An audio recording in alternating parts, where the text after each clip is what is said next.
Good afternoon and welcome. And number 2.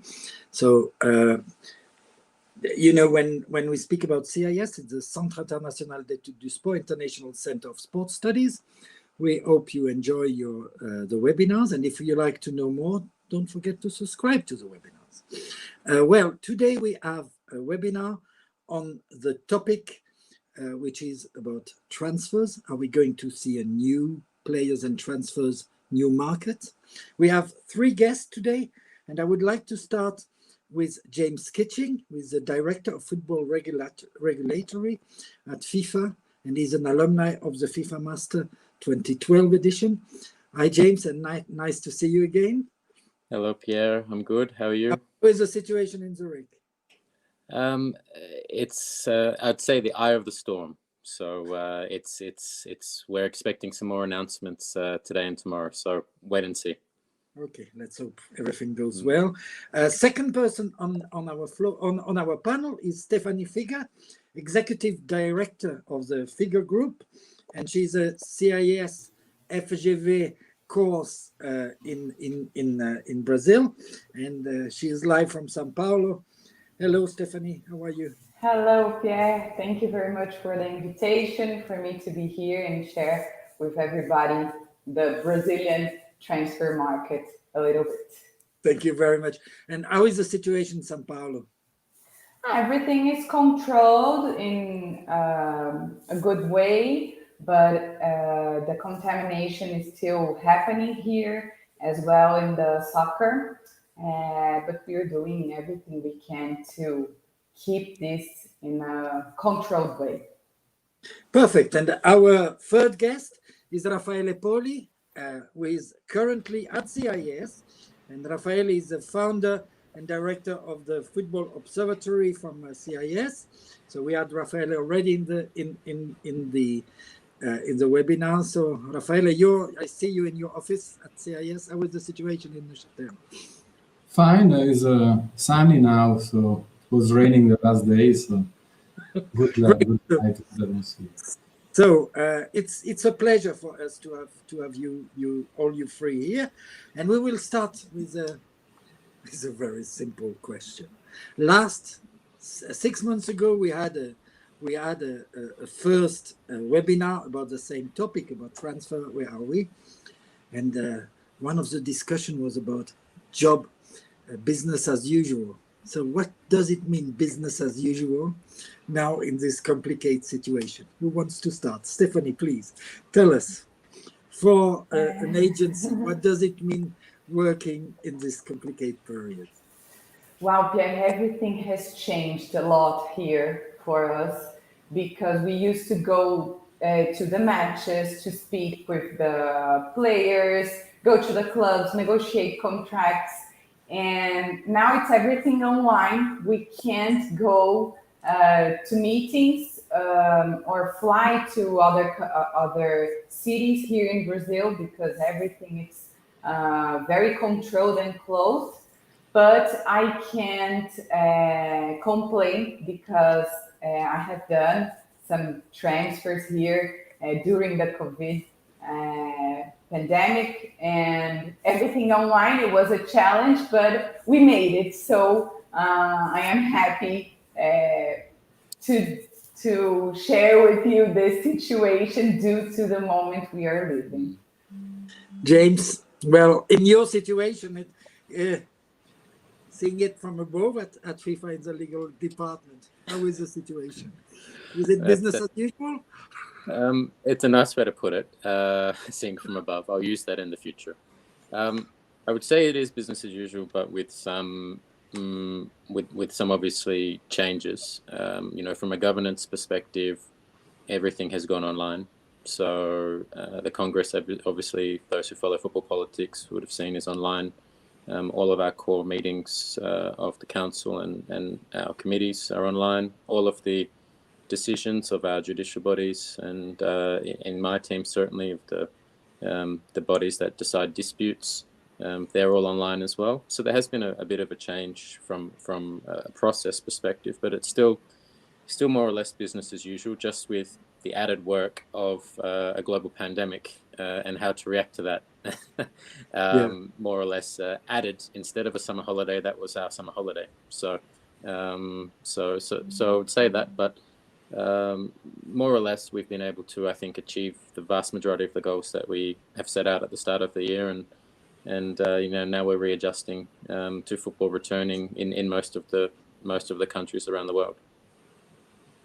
Well, and what I would like to Raffaele is, from the observatory, what you're looking at, what you're seeing from your statistics, from seeing the transfer market, seeing what has changed. Do you see a big change for the start of this season? Can you tell us in a few minutes what has been the main differences with the past? Yeah, last time we were speaking this webinar, we didn't know. In reality, we had only hypotheses about the real impact of the COVID pandemic. Now we did a study, we published it, is available on our website just after the end of the transfer window for the main markets. And we can say the impact has been huge, 50% less expenditure from the clubs around the world. So of course there is a very conservative approach by clubs, even more than in the past. But interestingly, another very interesting aspect is that the players who in the end were transferred, there were less for money, but the price of the players remained about stable. Even there was a small inflation. It shows that there were less movements, but the prices stayed at quite high level. And this is also because, of course, clubs are always looking for new talents and still try and hope that the situation will come better in the near future, and then they can recover these investments and even take an advantage of these new transfers. So, of course, there are two aspects mainly that we. And then also a third aspect you can speak about that is the increase in conditional payments. I'm looking forward really the next TMS, FIFA TMS report, because they do always a chapter on that. Conditional payments at first glance have increased, and also there is a fragmentation of player rights. The Brazilian clubs are very keen and innovative in this sense to only sell a share of the players' rights, not the whole shares. And these allowed buying clubs or those clubs who recruited players to decrease the liquidity that they had to put to take the players. And at the same time, it gives to the former clubs the possibility to have significant incomes if the player in the next step of his career is again transferred for money, so they can keep a share. So there was a kind of common agreement between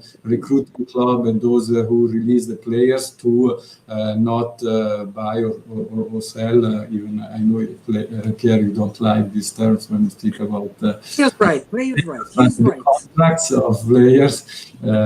That's what we observed also. But you were great. I was listening to you, Raffaele, and 3 times you used the formulation I like. So thank you. My lessons have effects on time.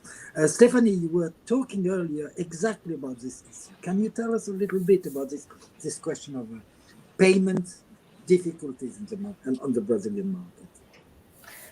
Wow, here in Brazil, we're struggling with the payment situation. Mostly during this COVID period, what I have done a lot is renegotiation of the contracts, of commission contracts and the players' contracts. Due to the reduction of their salary, we have done these new agreements for them to arrange a new life with their new way of payments regarding this reduction. And the clubs were committed to keep paying, but in quotas. So this is something that I made a lot here with our players and with the clubs, because I always like to avoid not fight with them in a not friendly situation. I believe that negotiate is the best solution for all parts. And this is what my company mostly have done in this moment. Yeah, it's to avoid as well the footballers becoming more and more commodities and remaining humans, and not forgetting that we are talking about human beings. That's, I think, the key issues, and the TPO's discussion at the moment. Maybe you can tell us a little bit more about this first publication of the TPO, James, and Yeah. Okay. Look, may press our people as well, connected to our listener, connected to that.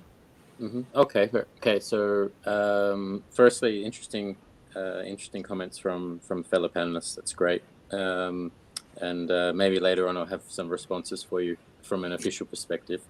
But as most people who follow football, and probably the people who are interested in this webinar would know, FIFA, in its regulations on the status and transfer of players, which is the regulation which governs the international football transfer system, has two particular articles which outlaw two different types of prohibited conduct. One is called TPO, third-party ownership. So we're talking about a third party owning a percentage of a player's economic rights, and the other one is TPI, third-party influence, which involves a third party having the potential to influence the independence and impartiality of a club in its employment or match-related affairs. And since approximately 2016, there's been almost 100 decisions related to TPO or TPI before the FIFA disciplinary bodies, the Court of Arbitration for Sport, and the ordinary courts. And while FIFA has made public statements about these issues, there hasn't been any global publication of what these decisions mean, how TPO or TPI are interpreted by the various sports bodies and the national courts. So we put together what we call a TPO TPI manual, which is available on the FIFA website, which basically provides full transparency of every single decision made by a FIFA body in a case involving TPO TPI, including where the FIFA body has rejected the argument of FIFA and said, no, this is not TPO or TPI. So it's there and available, and anyone who's working in the market as an agent or a sporting director of a club or a players union or whoever else is acting in transfers has that opportunity to review that document and determine whether the contractual arrangements that they're making are potentially in violation of the FIFA rules. So that's the manual, Pierre. That's what's available now. It's quite long. So if you do have a chance to download it, then spend a couple of hours. Don't give yourself 15 minutes before bed. But for those in the market, it's fundamental to understanding what is prohibited and what isn't prohibited by FIFA rules in that particular space. Yeah, one of the questions we ask ourselves is, what are the innovations of this period? What are the trends, what we never had before, that we can see in this transfer period? I mean, in the last webinar, it finished with people saying clubs will certainly spend much more money on their academy and on their players coming from their academy. Is it a trend we start to see? You're asking me? Everybody who wants to answer. Sure. Look, I mean, my response to that would be, we published what we call an international transfer snapshot about 2 weeks ago, which covered the summer transfer period, or more or less what we would call the summer transfer period for the northern countries, from 1st of June to the 5th of October. And we compared that with the same periods in the last 4 years. And as you know, during that snapshot period, the majority of the big importing and exporting football nations have their windows open. So that's where we see the majority of the transactions that occur. And to be frank, when you look at the data itself, and I should at first put a disclaimer here, the lawyer's disclaimer, I'm only talking about the international transfer market. We don't see the domestic data. Yeah. But when you compare the numbers from 2020 during the same period, actually they are higher than 2016. That's what I wanted or 4 years ago. It's only the last 3 years we've seen a spike in spend and in moves or transfers of players across national borders. And really the regression for men's football has only been to the numbers we saw in 2016. And we're not talking of a huge regression. You know, we're talking still of, pardon me for reading off my slide just here, but we're talking about $3.92 billion US being spent during these 3 months. And 1,222 transfers were for a fee of a total 7,424 transfers. In women's football, we saw increases. We didn't see any decreases. In women's football, the number of transfers almost increased by 50%.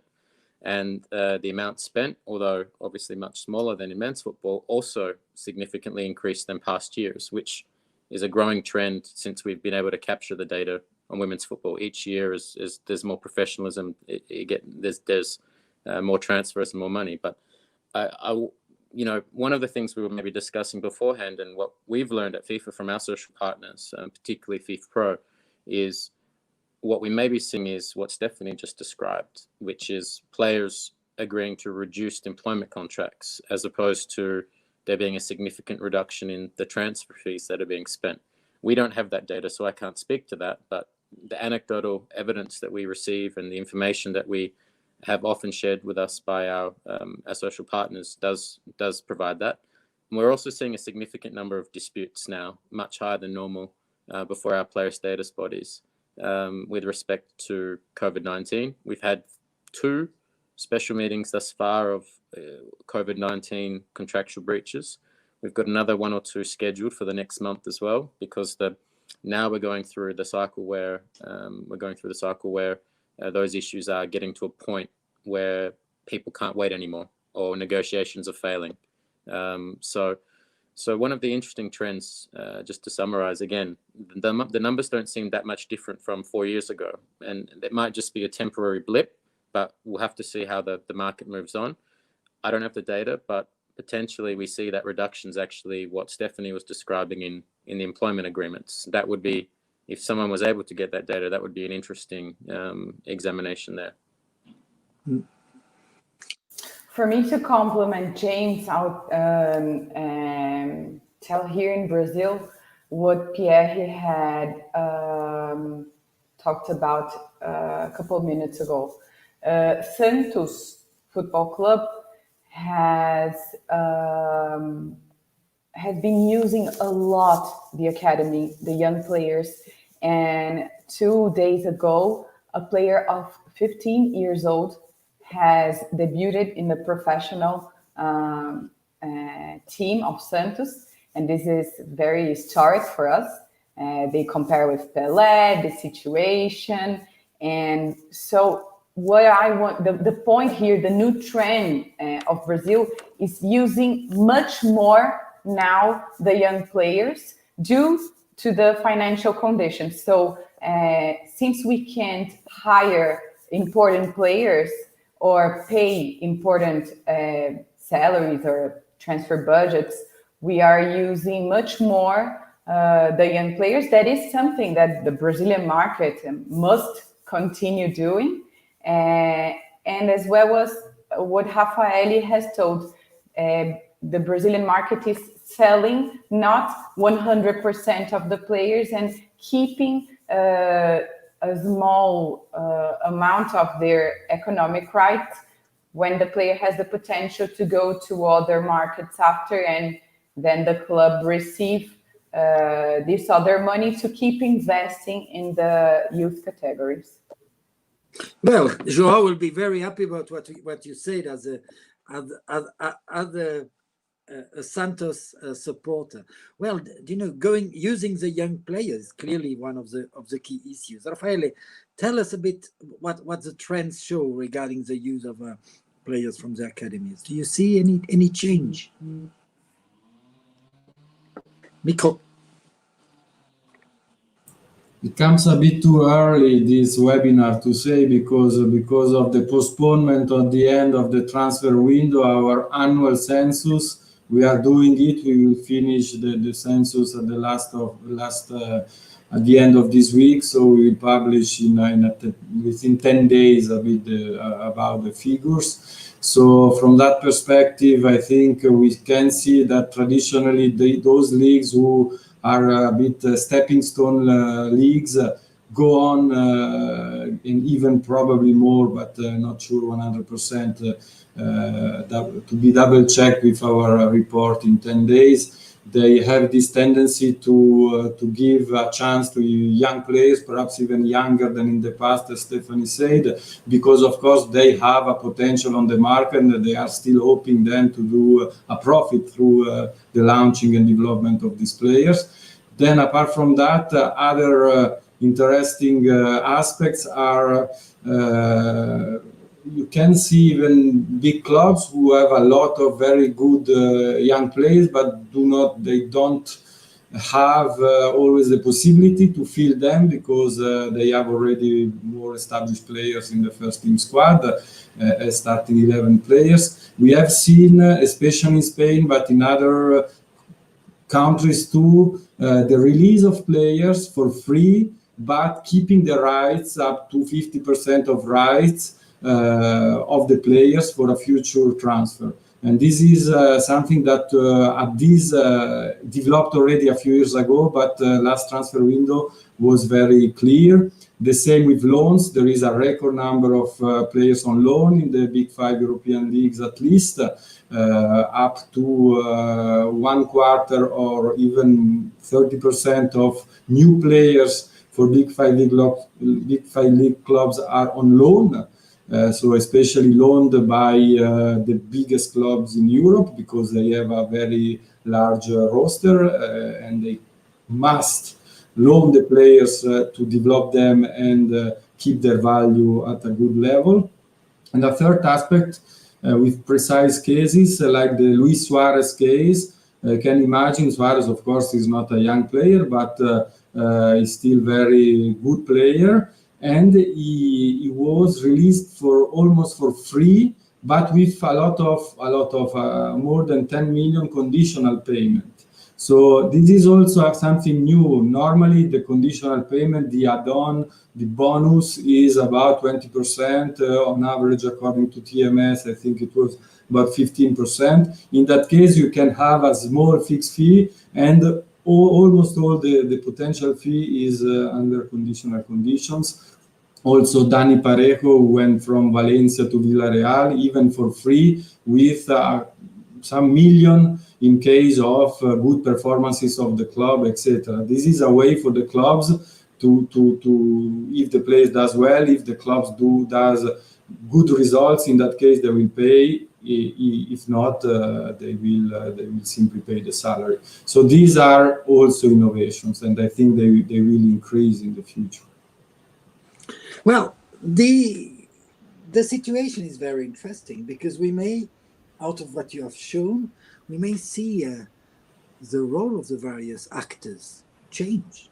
Do you know the lawyers in this situation will become more and more important to find new scenarios to offer potential possibilities for actors without liquidity, as you said, but as well now the one who don't have a youth sector that is strong. So do you see the demands changing a lot in the male sector? Well, then women's football is completely different as well. And I'm very pleased that James touched this issue, because there are, as well, in the women's game, discussion about clubs who have a male and a female professional section. Do you see that the tendency of recession is bigger in the male sector, or is it more in the women's sector? Or do you see in cases like Lyon, like others, main clubs, Paris Saint-Germain or Chelsea or others, do you see the same tendencies in the transfer for the men and the women's section, or is there an evident discrepancy? I don't know. I really speak not knowing about it. Who want to start with that? James? I can try. I just warn everybody, a chainsaw has just started going outside my office window. So if you can't hear me, I apologize. Look, on the second question, one of the concerns, particularly that FIFA had and have raised for us quite a few times, is that women's football gets left behind here in COVID-19, that's something I think we all need to, as an industry, ensure doesn't get left behind. While the transfer data is positive, like I mentioned before, again, we're only talking about the top level of the game. We're not necessarily talking about the grassroots or those leagues which aren't fully professional, and so you have various limitations that exist in how the organisation of women's football is. On FIFA's side, although it's not directly related to player contracts or the movement of players as such, but we have used the COVID period to draft some new rules, which we hope will be passed by our council in December in coordination with our stakeholders. And I don't think it's a world exclusive, but I can say here that we are looking to introduce specific protections for female players, professional players, relating to pregnancy, maternity, and childbirth, which reflect international standards as promulgated by the International Labour Union Organization, the ILO. I think that's a first positive step. It's a small step. There's much more that still needs to be done. Our Professional Women's Football Task Force is right now discussing the concept of training compensation. As many who follow men's football would know, that training compensation is has a long history and is heavily disputed. But in women's football, women's professional football, it's still being formed, and one of our task forces, involving again our social partners and stakeholders, is looking into training compensation for women's football, professional football. So there are some interesting things on our side happening there when it comes to the professional game. We're using this time to really hopefully accelerate some of those aspects. Great. Stephanie or Raf, any answer to the questions? No, just to comment that here in Brazil, we have the obligation of clubs that plays the first division of the Brazilian Championship. They have the obligation to have the woman professional team. And this was very important for us. This obligation made the clubs to have the professional teams, and then the championship started to be more competitive and give the opportunity for the women. I believe here the youth academies for women, it's very poor when we compare to the male, but we must invest in this, because Brazilian soccer is to form and review players, men or women. So it's a huge opportunity, because a lot of women from Brazil are playing in important clubs in Europe. So it's something that we must invest for sure. Yes, if I can add something about this topic, I'm not surprised about what James said. The increase in fees, in the expenditure in transfer indemnities in the women's game. The women's game is really gaining momentum, and of course it will continue, because now the men's club, the professional men's club, many more are investing in this area, and of course this shows also the importance to some solidarity, because in the end there are more traditional women's teams that are struggling to keep their place at the top level because of the means available to these clubs supported by who are already more established club in the men's area. So of course this FIFA should take care of this definitely, and also I heard President Infantino to speak about the possibility to have more regular World Cups just to help the movement.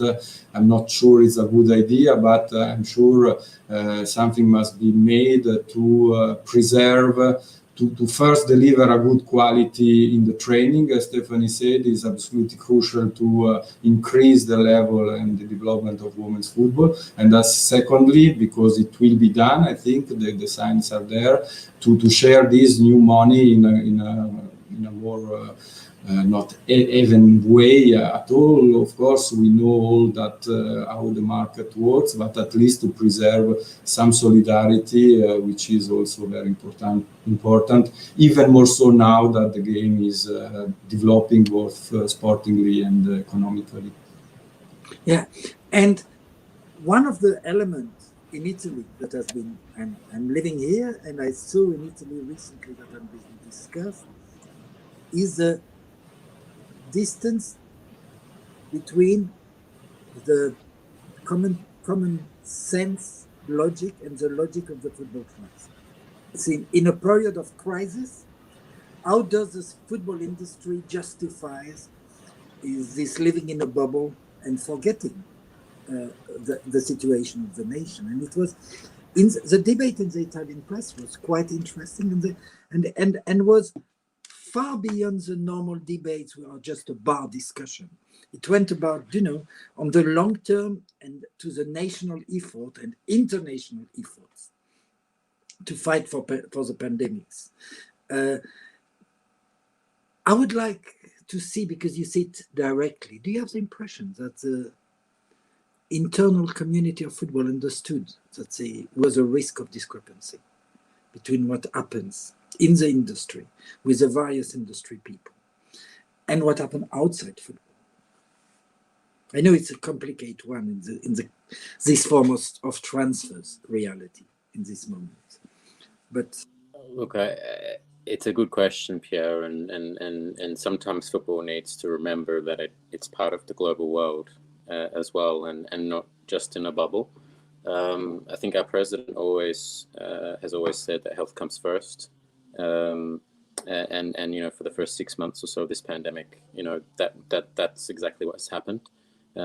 That also needs to be balanced as well with the positive social, mental, economic, and other elements that professional sports brings. To the greater society. And so that's why we've seen successfully in Europe and South America now, for example, the reintroduction of international football with national team matches, and we've had safe matches ongoing in many European countries as their season starts now. But you are right, there is, and those headlines do appear around the world, not just in Italy, but in many other countries where decisions made by those inside the football industry, I would say, perhaps don't reflect the greater economic hardships or social hardships that are facing the vast majority of the world. And there's a lesson there for football administrators and lesson there for football entities from both an economic, social, moral, PR, all types of perspectives there. And I think, without wanting to sound too controversial, but the fact that there was $3.92 billion or so spent in the men's international transfer market over the last 3 months probably reflects that to an extent, because you still see similar levels of spending that we've had, only 4 years ago, money moving across international borders. So there is a bit of a disconnect. You are correct. From, I think, I would say the high level sports industry is not just football, and then the greater society. And it's up to us as well on our side as a regulator and all of those inside the industry to recognize that disconnect and try to bridge that gap. Because I think what we'll find is some things will become perhaps in the new normal, the near future, socially unacceptable. Paying a 9-figure fee for the transfer of the registration right of a player, when X number of people in this country are suddenly unemployed for a significant period of time, doesn't necessarily or won't, not even necessarily, just it from a social perspective is unacceptable. So I think those are the lessons that the industry will learn, hard lessons and soft lessons, and let's see how the reaction is. But I agree with you, there is a disconnect. Yeah, I think that's one thing that you may find in the movie industry as well. The same in other television industry, etc. Now, one question from Julian Smith. Julian is a student from the 19th edition from the FIFA Master from YouTube. Hi, I'm from Portugal. He's Portuguese and American.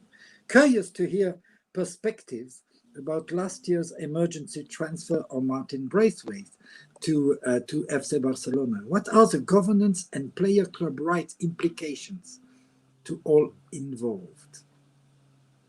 Who wants to go with that?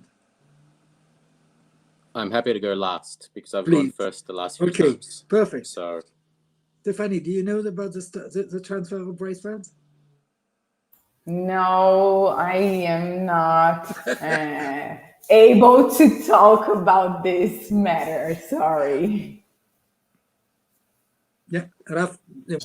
It was a transfer that a so-called emergency transfer that it went. It happened after the closure of transfer window. It exists also in other countries. If a player gets injured, you can replace him, etc. The problem is again the sporting integrity, because in that case, Leganés, who was playing the player, in the end got relegated, and I think he had a clause, and even the player didn't really play for Barcelona in the end. So of course it was not that useful for Barcelona, but it was very detrimental for Leganés. Of course, they didn't know, they got some money for this transfer, but I think is a case that again puts the finger on the importance of transfer window to preserve the integrity of competition. Is one of the pillars of the transfer window, the transfer system as it was accepted by the European Commission, also in negotiation with UEFA and FIFA the early 2000. So in the end, I think is a good example that should encourage governing bodies. Not only it was a national transfer, so of course FIFA cannot rule at all levels, but still I think there was a discussion about that and some changes were made. But of course, this is James that can answer. Pass the buck to me. No, it's a good question. And it was one which actually, when the transfer occurred in earlier this year, it did light up my timeline on LinkedIn and Twitter a little bit. What I would say about the transfer is very simple. FIFA regulates the international transfer system and has a number of strict provisions which govern the international transfer system. Raffaele mentioned one of them. Transfers are only to occur within 2 registration periods, or as they're known, transfer windows. There are very few exceptions to this rule. They generally are protections for players whose contracts are terminated without cause. That's basically one of the few exceptions to be able to be registered outside a window. And associations are obliged to implement various mandatory elements of the FIFA regulations into their national rules. So Raffaele was correct. This was a transfer which was a domestic transfer, so it wasn't subject to the FIFA rules. It happened in Spain, subject to the Spanish transfer rules. And in that respect, I'm not an expert on the Spanish transfer rules, so I can't talk to you about exactly how that worked with respect to the emergency loan, although that's how it was emergency transfer. Sorry, that's how it was widely reported. But just all I can say is that we do have an expectation that all associations will implement the mandatory requirements in the FIFA rules into their national or domestic rules, and those that don't may potentially be subject to additional action by FIFA. So I can't speak specifically on the terms of that transfer as it was domestic, but I think there's a short oversight of how the interaction occurs between the FIFA rules and the national rules for you. Yeah. I think Raf made very clear that the detrimental effect probably on the long term for Leganés has been huge. And they didn't notice it probably at the time they did it. It's happening. It happened last week with the club I support in France, which is a third division club, and their best player was transferred after the end of the data, but one of their player had a COVID in Paris, so he moved to Paris Football Club, and the club is very unhappy with that. You know, it happens at all levels. These constraints. Clearly, we are probably back to one of the regulatory time of the British football before the 1990s, when the closing time started in April, when everything was end of March, and before that it was an opening market. Well, I would like to continue on a different side of the transfer, but of the transfer fees and the transfer reality for this period. The person who are doing the deals, do you have the impression the deals are more transparent because of what is happening? One of the questions that is important is to change the logic of transfer that associated to transfer in the last decade. Transfer seen as a way of money laundering, of doing a lot of untransparent issues. Can this crisis be an opportunity to improve the quality of the money involved in the transfer system? Let me hope to be a yes, I know I'm a dreamer, but I'm not the only one, as John Lennon said. Can you let me go first this time? Is okay? Great. The answer is yes. So FIFA's been moving towards this direction already, with some decisions that were made as part of our task force transfer system. And I'm very lucky. Look, I joined FIFA in January, halfway through implementation, and so I'm assisting our teams deliver these issues. Transparency is one of the core goals of our football regulatory subdivision, and we're moving towards transparency in the transfer system. That's clear. Two elements that we are implementing right now. The first is we're re-regulating the football agent market, as you would know, or the football agent occupation, I would say. So we have since 2019, been working with stakeholders to deliver a package which regulates the occupation of football agent at a global level, reintroduce a global football license to individuals that wish to participate in football agent activity, and also provide a transparent reporting and disclosure method so that all commissions or payments, because payments to football agents don't necessarily need to be commissions, but all payments to football agents for their agent activity are recorded and directly linked to the services that they provide. Where we are right now in that process is we have drafted regulations in accordance with principles that the FIFA Council has developed, and we're about to launch a third consultation process with core groups representing international agents as well as our stakeholders. So those draft regulations, as you know, when you share something internally in football, they'll be in the media within 2 hours. So when we open that consultation process, I imagine you'll see our draft regulations very soon, ready to be picked apart by the world's media. But the second element, and the one which I'm most excited to talk about, is the introduction of the FIFA Clearinghouse. So FIFA is introducing an intermediary payment service provider, which is independent of FIFA, which ultimately will govern all payments related to the football transfer system. What we're starting with is payments relating to training compensation and solidarity, which are basically the rewards which are paid by professional clubs or clubs that buy players to those clubs that develop the players as juniors.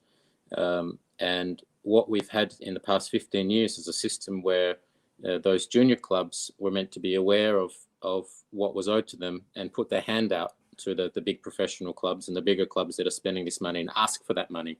And if they didn't receive it, then they come to the offices next door here and they lodge a dispute. We're changing that around.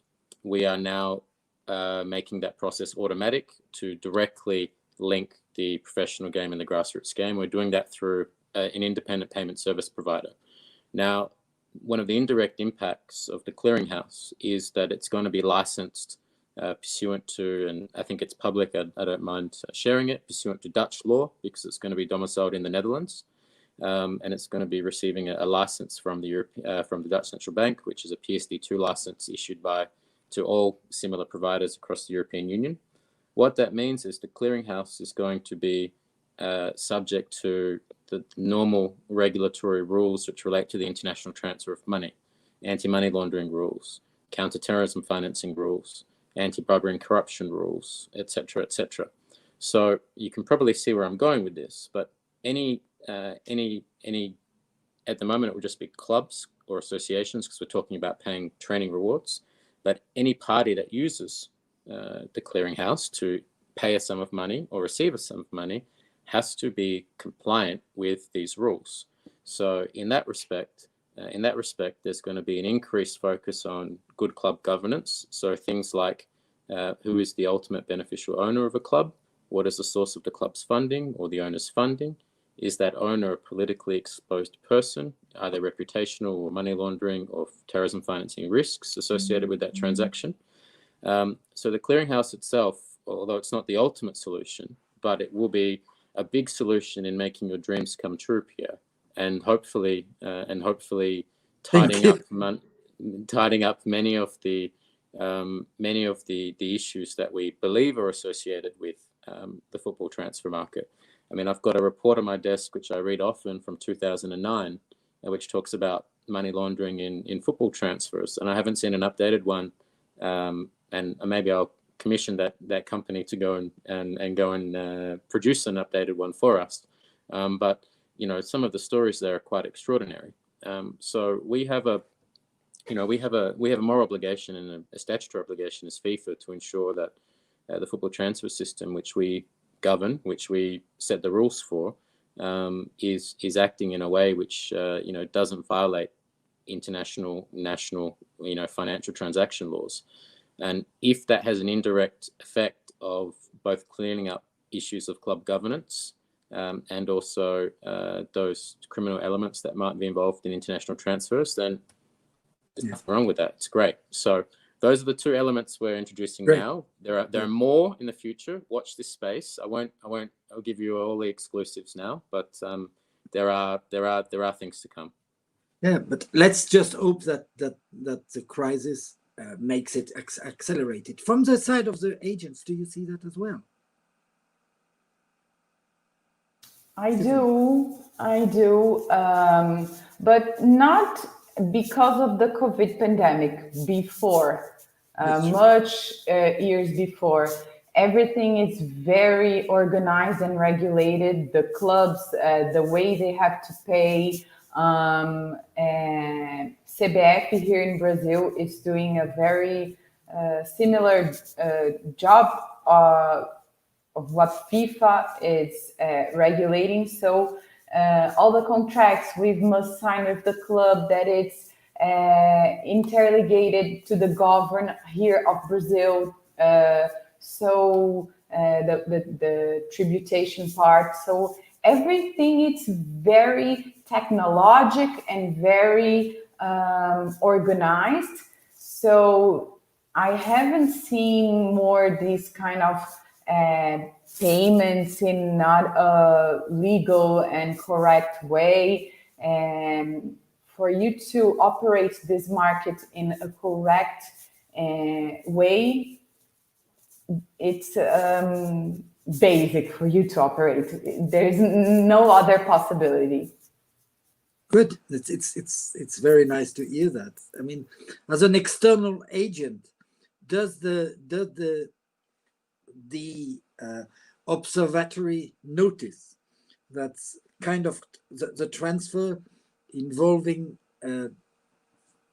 in the transfer changes in transparency?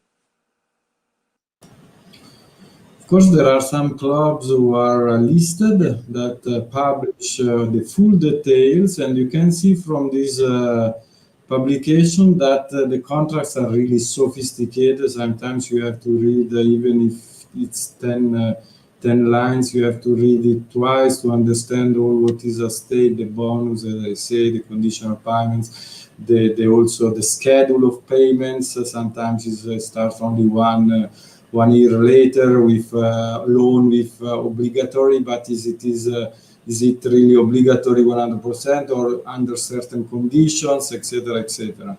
From that perspective, you can see a sophistication of the market with a lot of actors involved, and not speaking even about the agents, the commissions, the lawyers, etc., etc. This is very sophisticated. FIFA is moving forward under the new presidency. It was clearly in the program since the beginning of Gianni Infantino to clean up a bit this transfer market, and is doing the stuff with the help, of course, of all the people involved alongside James in the professional football department. It's difficult, I think, because you have many stakeholders, many different and divergent interests, but only FIFA can do this job. FIFA is the only institution that has the power to move forward in the end, so consultation is important. I think it will be also important that FIFA keep going to do these efforts and to set up this clearinghouse. It's great, I think, for training solidarity. Then perhaps agent commission, I don't know, James can perhaps answer if there is such a plan in the future, and in the end transfer indemnities. Of course, I see it as a first step to have all the money surrounding transfer going through clearinghouse. Then of course the sums involved would be much bigger. Is a good start, but I think we can dream of having all the figures even public in the future for agents. And some agents want it also. They are not only bad agents as with bad reputation, as we can often read. There are many agents, the majority of agents would like to have such reforms, more transparency, because competition also is not always guaranteed. There are, of course, some big agents have a more favorable place in the market. They can help the untransparent world, can help them even more than for the small agents. So in the end, I think is a very good step, and I look forward personally that this can even develop in the future. We had a question from Robert Sade on YouTube. Any chance new regulations will emerge to start help clubs, agents, federation finalize details of transfer at the last minute rather than reading funny news about the last second failure? James, any elements toward this time logic? It's a good question. To Raffaele, on your last comment, I'll just say watch this space. Okay, there may be more data for you to play with in future. Look, it's a good question. We are, like Raffaele said, the president has set 11 strategic goals for FIFA over this term, and the first one is to modernize the football regulatory framework. Which is what I run. So no pressure, but that means everything's on the table. And one of the things we have noticed is I would say, cumbersome system we have in place to finalize an international transfer. There are potentially ways we can streamline that process, maybe take 1 or 2 steps out, and to enable transfers to be processed quicker. We are looking into that, I can confirm. Doesn't mean that those changes will happen overnight. We are a big bureaucracy after all, but those changes may happen. But one thing that I think a lot of people in the international, the fans of football don't really understand is how a transfer actually functions from a legal and a regulatory perspective. So when someone transfers internationally, what actually physically transfers is, or virtually transfers these days, is what we call an international transfer certificate. And that's held by the association of the club. It's not held by the club itself. So the association holds that international transfer certificate, which is linked to the registration of a player. So when we have transfers going through our transfer matching system, it doesn't just involve two clubs that are involved in the transfer. It also involves the association of the former club and also the association of the new club. So there's 4 different parties, or sometimes 3 different parties, that are involved in that technological process. So on our side, we are looking at ways where we can streamline and make that more efficient. But at the same time, that doesn't mean that those parties are not going to be doing the transfers at 11:59 p.m. You know, that's on them to ensure that they get everything up in time. So, but rest assured, we are looking into improvements. So I will like, because we are close to the closing of the session, I would like to ask all 3 of you, starting with Raffaele, then James, and finishing with Stephanie, what you hope would be really the best thing we can expect for the development of the transfer system in the next years to learn from the crisis. What would you say, Raffaele, we can learn from this crisis? From the point of view. More generally than the transfer system is the ability for clubs not to spend all the money they have every time, or even the money they don't have, to get indebted heavily. This, of course, we speak about it since the start of professional football, so it's really a dream. But I think there should be more, from a financial security perspective, more rules. I don't know, the rules perhaps are not the rules. Also, is about the mentality of people in football to have perhaps more strategic planning, even for the academy, for grassroots, women's football, financial management, spectator stadia. Perhaps if there is a crisis, if the crisis deepens, it will push some clubs to have more of a strategic approach. And I think those clubs, there are clubs that are doing very well. I'm not saying all the clubs are not doing strategically, but I think there is a room of improvement in this area, definitely. And this could make the football industry, as we call, even more sustainable. Great. Now let's hope that, James. Look, I think the pandemic has shown us over the last 7 months where our regulatory framework is strong and where our framework is weak, and where there are complete gaps. One thing I think, to echo Raffaele, and I say this with some trepidation, because when a FIFA official says something, it can be taken in 1 or 2 different ways. But I think the pandemic has shown that there is a necessity for some form of financial control in the international transfer system. And one of the topics which is on our transfer system, task force transfer system reform process is what we call fiscal regulation or financial regulation. And that's starting to kick off at our next set of meetings in November and December. I think in December we'll get into that topic with our stakeholders, with FIFA, the European Clubs Association, and the World League Forum. And we'll start examining ways in which this type of control or regulation can be implemented into the international football transfer system. So before everyone runs off and starts publishing that FIFA are introducing salary caps and this and that, that's not the intention. But the first discussions will start happening. First discussions will start happening at a formal level later this year. And we may see in the future some types of financial controls which are designed to maybe bring more equalization to the market, more flow of money from top to bottom, a better distribution of wealth potentially to the women's game or to the men's game. But these are all the types of things we're looking at.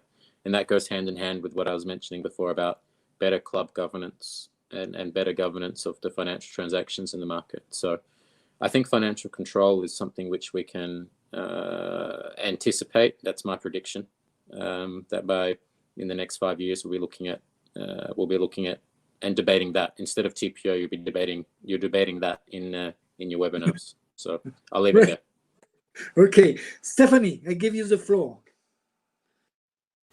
I agree with both. I believe strategy is fundamental for all clubs, and mainly here in South America, Brazil.